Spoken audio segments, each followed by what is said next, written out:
മറ്റൊരു നിഗൂഢമായ കഥയിലേക്ക് നമുക്ക് കടക്കാം. തിരുവനന്തപുരം ജില്ലയിലെ നെടുമങ്ങാടിന് സമീപമുള്ള ഒരു ബംഗ്ലാവ്. ഒരു കൊടും കാട്ടിൽ സ്ഥിതി ചെയ്യുന്ന ആ ബംഗ്ലാവിനെ ചുറ്റിപ്പറ്റി വളരെയധികം ഭീതി ഉണ്ടാക്കുന്ന ഒരുപാട് കഥകൾ പരക്കുന്നുണ്ട്.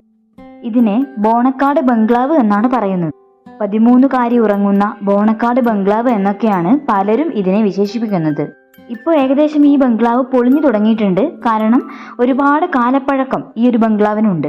എന്തുതന്നെ ആയാലും ഇതിന്റെ പിന്നിലെ കഥ എന്താണെന്ന് നമുക്ക് നോക്കാം. ബ്രിട്ടീഷുകാരുടെ സമയത്ത് ഈ പ്രദേശം ചായത്തോട്ടങ്ങൾക്ക് പ്രസിദ്ധമായിരുന്നു. 1.5 നൂറ്റാണ്ട് മുൻപേ എത്തിയ വെള്ളക്കാർ ഈ പ്രദേശത്ത് തേയില കൃഷി തുടങ്ങി. ഏകദേശം 2500 ഏക്കർ സ്ഥലത്ത് കാട് വെട്ടിത്തെളിച്ച് അവർ തേയില ചെടികൾ നട്ടു. അവിടെയുള്ള നാട്ടുകാരെയൊക്കെ തന്നെ അവർ തൊഴിലാളികളാക്കി. വെള്ളക്കാരനായ എസ്റ്റേറ്റ് മാനേജർക്ക് കുടുംബസമേതം താമസിക്കാനായി 1951 പണിതതാണ് ഇവിടുത്തെ ഈ ബംഗ്ലാവ്. വളരെ വിശാലമായ മുറികളും അറ്റാച്ച്ഡ് ബാത്റൂമും അതുപോലെ തന്നെ ബാത്ത് ടബുകളടക്കം ഇവിടെയുണ്ട്. തൊഴിലാളി സമരത്തെ തുടർന്ന് തോട്ടവും തേയില ഫാക്ടറിയും പിൽക്കാലത്ത് പൂട്ടി. അതോടെ എസ്റ്റേറ്റും ലായങ്ങളുമെല്ലാം ഉപയോഗശൂന്യമായി നശിച്ചു തുടങ്ങി. അധികം താമസിയാതെ തന്നെ എസ്റ്റേറ്റ് മാനേജറിന്റെ 13 വയസ്സുകാരിയായ മകൾ ദുരൂഹ സാഹചര്യത്തിൽ മരണപ്പെട്ടു.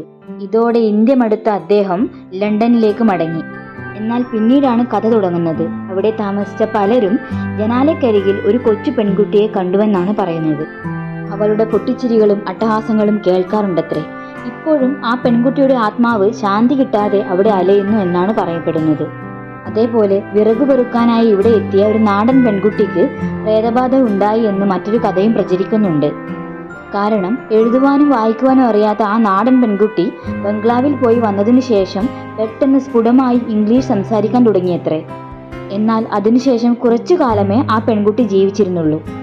ഇതിനെ ചുറ്റിപ്പറ്റി അനേകം കഥകൾ പ്രചരിക്കുന്നുണ്ടെങ്കിലും അവയൊന്നും സത്യമല്ല എന്നാണ് നാട്ടുകാർ അടക്കമുള്ള ഭൂരിപക്ഷം പേരുടെയും അഭിപ്രായം.